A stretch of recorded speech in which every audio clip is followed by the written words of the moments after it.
Bonjour à tous et bienvenue sur K-pop Korea. Il existe des performances qui brillent sous les projecteurs des stades. Il existe des moments soigneusement construits pour les caméras. Il existe des discours répétés, polis, pensés pour être parfaits. Mais il existe aussi des nuits différentes.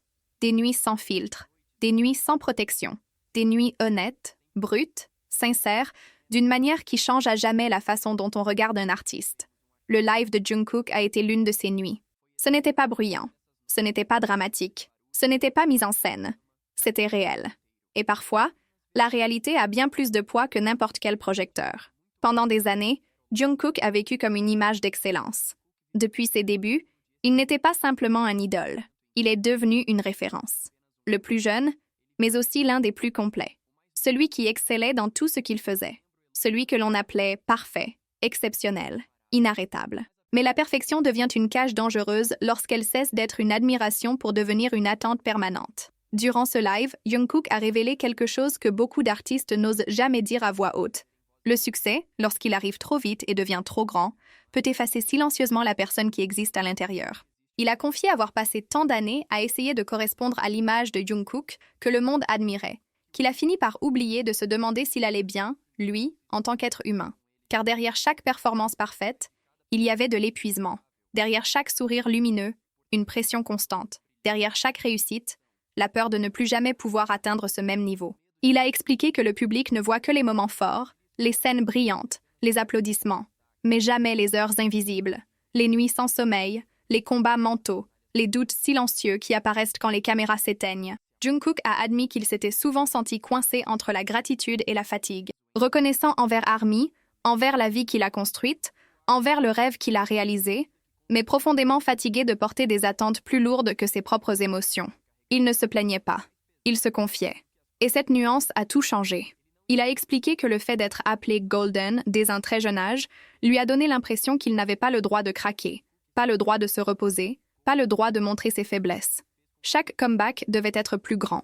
Chaque performance devait être meilleure. Chaque pas devait être irréprochable. Parce que lorsque les gens croient que vous êtes extraordinaire, vous commencez à avoir peur d'être simplement humain. Jungkook a confessé qu'il avait parfois peur de ralentir. Non pas par manque de passion, mais par crainte que les autres pensent qu'il perdait ce qui faisait de lui quelqu'un de spécial. Cette peur l'a accompagné silencieusement pendant des années, sans jamais disparaître complètement. Mais quelque chose a changé récemment. Et c'est ce changement qui l'a conduit à faire ce live. Il a expliqué avoir commencé à remettre en question le sens profond de sa carrière. Était-ce une course permanente pour prouver qu'il pouvait toujours faire plus? Ou était-ce censé être une manière de protéger l'amour qu'il ressentait autrefois pour la musique? Car quelque part, entre le rêve et la réalité, la joie a commencé à se mélanger au devoir. Et lorsque le devoir devient trop lourd, il peut étouffer la passion. Jungkook a réalisé qu'il ne voulait pas se réveiller un jour en ressentant du vide face à ce qui, autrefois, le faisait se sentir vivant. Pour lui, la musique n'a jamais été qu'un simple son. Elle a toujours été un refuge, un langage. Un endroit sûr où ses émotions pouvaient exister librement quand le monde exigeait le silence. Mais avec le temps, entre les attentes, les emplois du temps surchargés, la pression constante, la quête de perfection et les regards incessants, ce refuge s'est peu à peu transformé en obligation. Et c'est cela qui l'a réellement effrayé. Pas l'échec, pas les critiques, pas même l'épuisement, mais le vide. Ce vide que les artistes redoutent plus que tout, quand la passion ne ressemble plus à de la passion, mais à une simple performance. Quand créer cesse de ressembler à une respiration et commence à ressembler à une survie. À ce moment-là, Jungkook a compris quelque chose de profondément humain.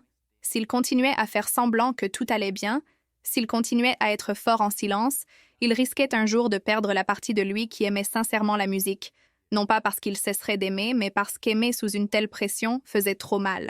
C'est pour cette raison que cette confession a eu plus d'impact que n'importe quel record ou classement. Parce qu'il ne s'éloignait pas, il se protégeait.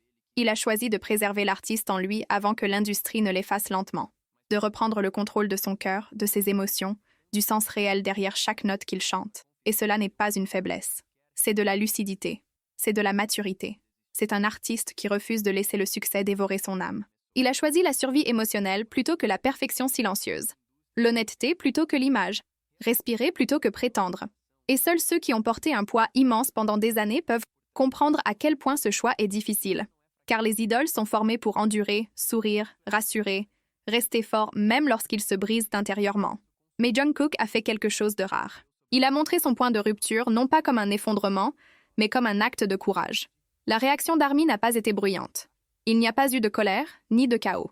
Seulement une compréhension silencieuse, des mots doux, des cœurs protecteurs. Une pause collective ressentie par des millions de fans qui ont compris immédiatement. Ce n'était pas du divertissement, ce n'était pas un scandale. C'était une personne qu'ils aiment demandant de l'espace émotionnel avec sincérité. Et les fandoms matures savent quand il faut être bruyant et quand il faut devenir un refuge. Army a choisi d'être un refuge, parce que la vulnérabilité de quelqu'un qui a toujours été fort est quelque chose de précieux, surtout lorsqu'il s'agit de Jungkook, qui porte des attentes depuis l'adolescence. Les fans n'ont pas été surpris qu'ils ressentent de la pression. Ils ont été touchés par le fait qu'il leur fasse suffisamment confiance pour l'exprimer à voix haute. Vers la fin du live, sa voix est devenue plus douce, pas fatiguée, pas brisée, simplement plus légère, comme quelqu'un qui vient enfin de poser un lourd fardeau. Il a dit qu'il aimait toujours chanter, toujours se produire, toujours être sur scène, mais qu'il voulait que cela vienne à nouveau de la joie et non de la peur, de la passion et non de l'obligation. Il ne veut plus que la pression définisse sa valeur. Il ne veut plus que la perfection étouffe ses émotions. Il ne veut plus que les attentes contrôlent son amour pour la musique. Il veut grandir, non pas comme l'idole parfait que les gens projettent sur lui, mais comme l'artiste sincère qu'il est réellement. Et c'est à ce moment-là que tout a changé. Le Golden McKnight ne perd pas son éclat. Il évolue, car l'or ne brille pas parce qu'il est parfait.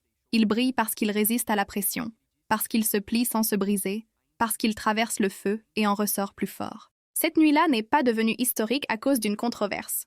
Elle l'est devenue à cause de la vérité. Parce que Jungkook a rappelé au monde quelque chose de rare dans l'industrie idole. La force n'est pas le silence. La force, c'est l'honnêteté. Et peut-être est-ce pour cela qu'Army s'est senti plus proche de lui que jamais. Parce qu'ils n'ont pas seulement vu leur idole parler. Ils ont vu un artiste protéger son cœur.